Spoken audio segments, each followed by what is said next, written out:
Hello friends, स्वागत है आपके अपने चैनल आकाश पाठशाला में। हम लोग अपने सीरीज़ जो कि सेल चैप्टर का सीरीज है उसके 9th लेक्चर पे हैं। और अगर अभी तक आप लोगों ने प्रीवियस 8 लेक्चर जो हो चुका है वो नहीं देखा है तो उसका लिंक डिस्क्रिप्शन में मिल जाएगा, तो प्लीज़ उसे जाके देखें ताकि आप लोगों को समझने में और आसानी हो सके। इस लेक्चर में हम लोग सेल ऑर्गेनल्स के फंक्शन के बारे में जानने का कोशिश करेंगे। उस सेल ऑर्गेनल्स के फंक्शन को ईज़िली समझने के लिए हम लोग सेल को एक फैक्ट्री से कंपेयर करके देखते हैं ताकि हम लोग सेल ऑर्गेनल्स के फंक्शन को बहुत ईज़िली याद कर सकें समझ के। ये जो फिगर है इसे हम लोग रिलेट करेंगे सेल से। तो ये एक फैक्ट्री का फिगर है। तो मान लीजिए आप फैक्ट्री में घूमने के लिए गए, तो जैसे ही आप फैक्ट्री में घूमने के लिए गए तो सबसे पहले आप लोगों को फैक्ट्री के गेट से फैक्ट्री के अंदर में एंटर करना होगा। तो उस गेट को आप क्या मान लीजिए, सेल मेम्ब्रेन मान लीजिए। और ये सेल मेम्ब्रेन का काम क्या हो जाता है, कोई भी न्यूट्रिएंट्स है, कोई भी गैस है, जैसे CO2 हो गया, O2 हो गया, वाटर हो गया, उस सब को इन और आउट करने में कौन मदद कर रहा होता है, सेल मेम्ब्रेन मदद कर रहा होता है।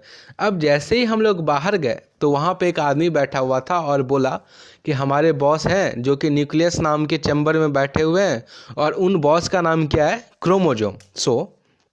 हम लोग समझ गए कि सेल के अंदर में जो ये बॉस का चैम्बर होता है वो किसका होता है, वो न्यूक्लियस का होता है। और बॉस कौन होता है, तो बॉस होते हैं DNA होता है या फिर क्रोमोसोम। और उसके बाद जैसे ही हम लोग आगे बढ़े तो हम लोग को किस पे नज़र गया, मैन्युफैक्चरिंग प्लांट पे। तो देखिए मैन्युफैक्चरिंग प्लांट जो है क्या कर रहा होता है, कोल्ड ड्रिंक बना रहा होता है। इसी तरह से हमारे सेल के अंदर भी मैन्युफैक्चरिंग प्लांट होता है जिसको हम लोग राइबोसोम्स के नाम से जानते हैं। और वो राइबोसोम्स प्रोटीन का फॉर्मेशन कर रहा होता है, प्रोटीन बनाने में मदद कर रहा होता है। अब देखिए ये मैन्युफैक्चर हो रहा है। अब इसके मैन्युफैक्चर होने में तो एनर्जी का रिक्वायरमेंट होगा।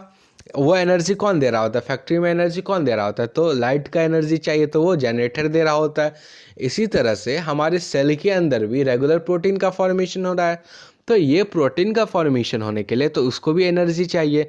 तो हमारे बॉडी के, हमारे सेल में जो एनर्जी जनरेटर है वो कौन होता है, माइटोकॉन्ड्रिया। वो कहाँ है, इधर है। अब देखिए जैसे ही क्या हो गया, प्रोटीन बन गया। अब प्रोटीन या कोल्ड ड्रिंक बन गया। अब वो कोल्ड ड्रिंक कहाँ जाएगा, पैकेजिंग होने के लिए। तो पैकेजिंग होने से पहले क्या होता है, उसका क्वालिटी चेक किया जाता है कि क्वालिटी उसका कैसा है, सही है या नहीं है, कंप्लीट है या नहीं है। तो उसके लिए वो सबसे पहले कहाँ चला जाता है, एंडोप्लाज्मिक रेटिकुलम के पास। कहाँ चला जाता है, एंडोप्लाज्मिक रेटिकुलम के पास। अब जैसे ही एंडोप्लाज्मिक रेटिकुलम के पास चला गया तो एंडोप्लाज्मिक रेटिकुलम क्या करता है, उसको पैकेजिंग के लिए जा करके दे देता है, किसको, तो गोल्जी बॉडीज़ को। तो अब हम लोग इजीली बोल सकते हैं कि पैकेजिंग का काम कौन कर रहा है हमारे सेल में, गोल्जी बॉडीज़ कर रहा है। अब देखिए फैक्ट्री में रेगुलर काम हो रहा होता है तो उस समय क्या होता है, वेस्ट मटेरियल भी जनरेट होता है। तो उस वेस्ट मटेरियल को हटाने के लिए जो फैक्ट्री के अंदर में जो रहते हैं वो कौन सा रहता है, क्लीनिंग डिपार्टमेंट रहते हैं, तो वो उसे हटा देते हैं। इसी तरह से हमारे सेल में भी क्लीनिंग डिपार्टमेंट सेल्स हैं। वो कौन से सेल है, लाइसोसोम्स। जो भी मेटाबॉलिक वेस्ट है, तो ये देखिए कोई भी मेटाबॉलिक वेस्ट जो निकल रहा है वो कहाँ से निकल रहा है, लाइसोसोम्स की मदद से निकल रहा होता है।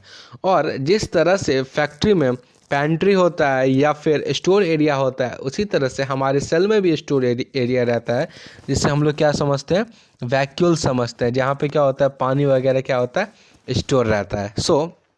अब हम लोग इजीली बता सकते हैं, अगर हम लोगों से कोई पूछे कि हमारे सेल में इन और आउट करने का काम कौन कर रहा होता है, तो सेल मेम्ब्रेन कर रहा था। उसके परमिशन के बिना बताए कुछ हो पाएगा, नहीं हो पाएगा।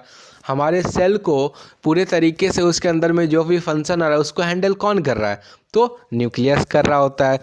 प्रोटीन का फॉर्मेशन या प्रोटीन को मैन्युफैक्चर कौन कर रहा है, राइबोसोम कर रहा है। उसके प्रोसेसिंग में कौन मदद कर रहा है, एंडोप्लाज्मिक रेटिकुलम मदद कर रहा है। पैकेजिंग कौन करवा रहा है, गोल्जी बॉडीज़ करवा रहा है। वेस्ट मटेरियल कौन बाहर निकल रहा है, लाइसोसोम्स निकल रहा है। अब हम लोग किसी को भी ये इजीली बता सकते हैं। अब हम लोग इसे नॉर्मल जो सेल है उस फिगर से रिलेट करने का कोशिश करते हैं ताकि आप लोगों को और अच्छे से समझ आ जाए। ये जो दिख रहा है आपको, ये क्या है, ये बॉस का चैम्बर है, मतलब ये न्यूक्लियस है। और इसके अंदर देखिए ये बॉस कुर्सी पे बैठे हुए हैं। वो बॉस कौन हो गए, डीएनए या क्रोमोसोम। वो यहाँ से ऑर्डर दे रहे हैं किसको, राइबोसोम को, कि ये राइबोसोम तुम क्या बनाओ, प्रोटीन बनाओ। तो ये क्या क्या प्रोटीन बनाए। अब ये प्रोटीन बनाने के लिए तो उसको क्या चाहिए, एनर्जी चाहिए। तो ये एनर्जी कौन दे रहा होता है, तो ये जो माइटोकॉन्ड्रिया है वो उसको क्या दे रहा होता है, एनर्जी दे रहा होता है। ये नॉर्मल माइटोकॉन्ड्रिया का फिगर है, माइटोकॉन्ड्रिया ऐसा ही रहता है। और जैसे ही माइटोकॉन्ड्रिया उसको क्या दे रहा होता है, एनर्जी दे रहा है, तो ये प्रोटीन बनाया। अब प्रोटीन बनाने के बाद वो किसके पास जाएगा, प्रोसेसिंग के लिए जाएगा, कहाँ पे, एंडोप्लाज्मिक रेटिकुलम के पास।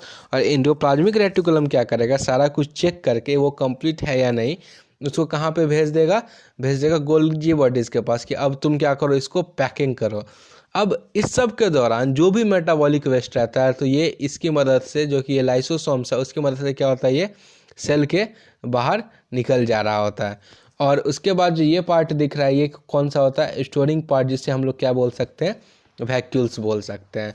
सो हम लोग अब इजीली कोई भी अगर हमसे पूछे तो उसको बता सकते हैं। और बेहतर तरीके से जानने के लिए आप लोग, ये टेबल है तो इसे आप लोग अपने नोटबुक पे वीडियो पॉज करके उतार सकते हैं, ताकि और सही हो आप लोग को समझने में। इसमें हम लोग देख सकते हैं सेल वॉल का फंक्शन क्या आ जाता है, सपोर्ट करने के लिए, प्रोटेक्ट करने के लिए, सेल मेम्ब्रेन का किसी भी चीज़ को इन आउट करने में, न्यूक्लियस का जो भी एक्टिविटीज़ हो रहा है उसको कंट्रोल करने में, साइटोप्लाज्म का क्या, जो भी सेल ऑर्गेनल्स है वो कहाँ प्रेजेंट है, साइटोप्लाज्म में प्रेजेंट है। माइटोकॉन्ड्रिया एनर्जी प्रोड्यूस करवा रहा था, एंडोप्लाज्मिक रेटिकुलम प्रोसेसिंग का काम कर रहा होता है, राइबोसोम्स प्रोटीन बनाता है। गोल्जी बॉडीज़ का काम क्या हो जाता है, जल्दी से कमेंट में बताइए तो गोल्जी बॉडीज़ का काम क्या हो जाएगा, पैकेजिंग का। क्लोरोप्लास्ट क्या होता है, जो लाइट एनर्जी है उसको किस में कन्वर्ट कर देता है, केमिकल एनर्जी में। वैक्यूल्स क्या करता है, स्टोर का काम करता है। आप लोग, मैं समझता हूँ कि आप लोग को ये बहुत इजीली तरह से याद हो गया हो।